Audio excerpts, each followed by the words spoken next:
Parler de vos compatriotes, des Iraniens et tout. Dans un sondage récent qui remonte à quelques mois, qui a été effectué par le Times, sur 2 mois, à l'intérieur de l'Iran, 82% des Iraniens interrogés veulent vous voir, vous, Votre Altesse, arriver au pouvoir. Alors, est-ce que vous êtes prêts ?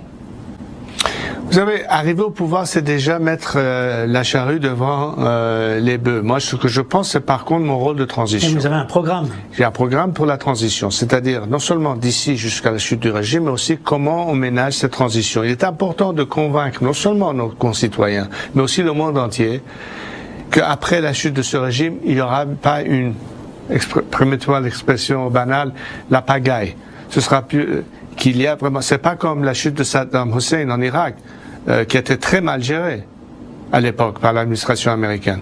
Nous ne voulons pas d'avoir une armée étrangère sur notre sol. Nous ne réclamons pas que le contribuable français ou américain ou autre paie la note des frais, puisque nous avons d'abord la meilleure armée en place, c'est les Iraniens eux-mêmes, mais qui jusqu'à présent ont été sans aucun soutien. C'est pourquoi un des éléments de notre campagne, c'est d'avoir, parallèle à cette politique de pression maximale, qui est d'ailleurs menée par l'administration actuelle américaine, mais d'ajouter à cela, parallèlement, une politique de soutien maximal.